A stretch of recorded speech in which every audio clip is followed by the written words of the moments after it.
Dan Illman, Mike Beer, the feature race at Aqueduct on Saturday. The $100,000 La Verdad Stakes for fillies and mares going 7 furlongs on the main track. This race for New York breds.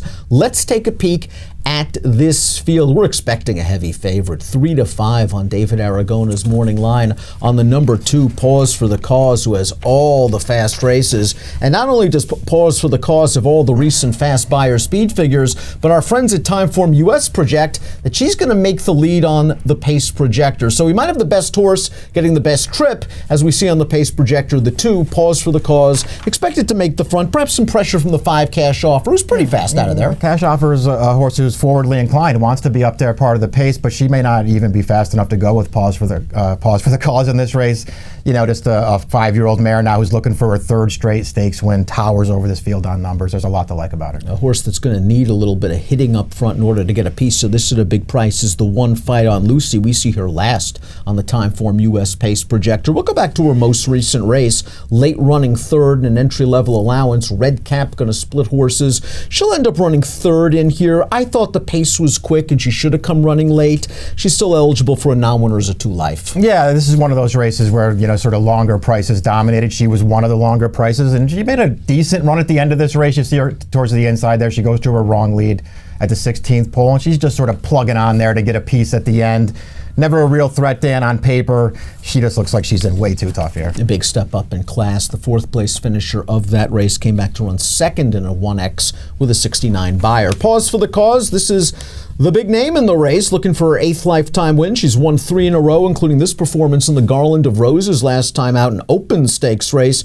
She was able to get to the front in this race, and as they turn to the stretch for the Garland of Roses, Pause for the Cause is under a comfortable ride. I didn't think this was the greatest field in the world, but she towers over them from a speed figure standpoint. Yeah, I agree. I mean, maybe it wasn't the strongest field in the world, but it was an open company stakes race. She ran a 94 buyer, a new top for her, and that comes on the heels of another new top one race prior to that where she won the Iroquois right on the front end. They've been using her speed.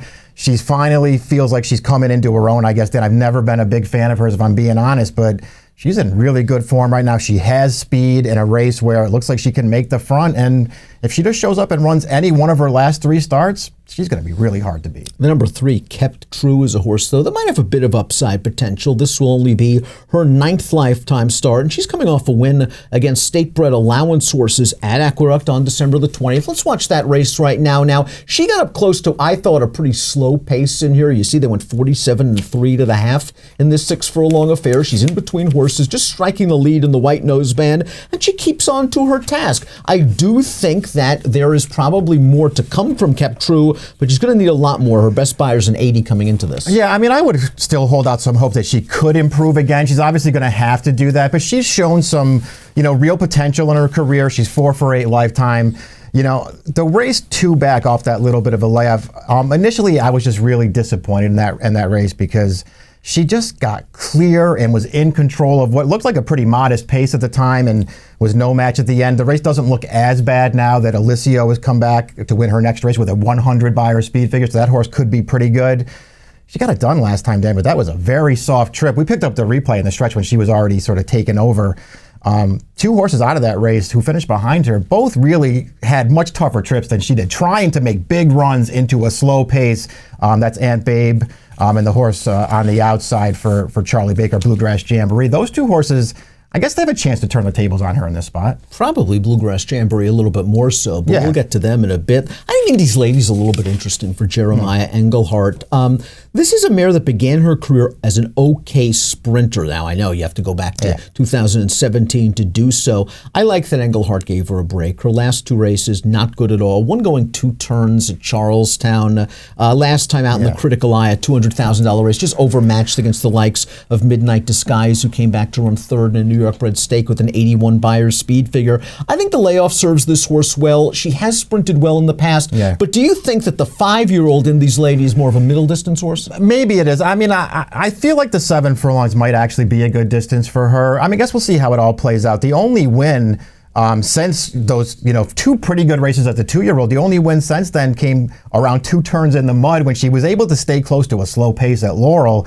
Other than that, her races just, they seem like they leave her with a lot to do in this race, and there's no real pace to set up her run. I think it was nice that they showed with Cash Offer last time out that they could sit and win, and I think that's going to be key for her in this spot. This was a filly that was basically a need-to-lead type earlier in her career, but last time out in December the 6th in a race that was washed off of the turf, we see her on the outside in the purple cap. She's had a really nice trip in third. She's going as forged to the front right here while racing on her left lead, and it's off to the races. Now, I wonder if she sort of hit her plateau as a mare that's going to run by her speed figures in the high 70s. Yeah. That's not going to do it here, but I think with her natural speed, she draws outside Pause for the Cause. She'll probably be shading that one early. Yeah, I guess she will. We'll see what happens. I don't want to knock her because she just shows up and runs her race every time. It seems like a field like this is just going to be too tough for her, especially, and listen, I'll give her all the credit in the world for showing that she could sit a little bit last time.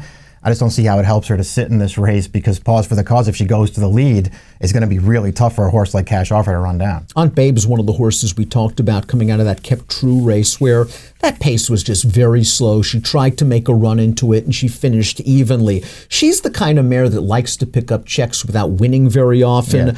I think a wet track would move her up a little bit, and I think a little bit of hitting would work for her as well. I just don't see much improvement since she was a stakes winner back at 2. She kind of just runs the same race. Yeah, that's sort of been the name of the game for her. She is what she is, probably going to be too much for her to beat a field like this, but she could get a piece. She ran a lot better than it looks last time, Dan. There was no pace, and her 5-pound apprentice rider in that race just decided to launch into a 4-wide runner on the turn. I don't blame him for doing that. He had to do something to try to get her involved. She actually ran pretty well in that race. Now, Bluegrass Jamboree actually has back buyer speed figures that would put her in the mix at Aqueduct to kick off her 2019 season. She popped a 95 buyer speed figure and was fairly close to the pace in doing so. This is her third start since a summer layoff for a very good trainer in Charlie Baker. She was pace compromised last time out. Nice outside post position. If she can remember that one race at the Big A, she's a threat in here, and I think the price will be right. I think so too. Pace compromise, I think, in each of her 2 starts since the layoff. You go back to that 95, and yes, listen, she spent a lot of time on a gold rail that day, but she still ran the race that she ran, and after that, 3 wet tracks out of her next 4 starts, so maybe she's just dirtied up a little bit with those 2 slow paces in front of her last time, in her last 2. Top pick time for the La Verdad Stakes. We tried to go against her. Yeah. We tried to. I just think Pause for the Cause is going to make it 4 in a row, probably get to the lead in here, and she's just been too tough in her last few races with those big buyer speed figures. We have the same exact at 2-3. Yeah, I always try to go against Pause for the Cause. I couldn't do it this time. It just looks like the right spot. Pause for the Cause, heavy favorite in the $100,000 La Verdad Stakes. It's race number 8 at the Big A on Saturday with an approximate post 3:55 Eastern. Good luck.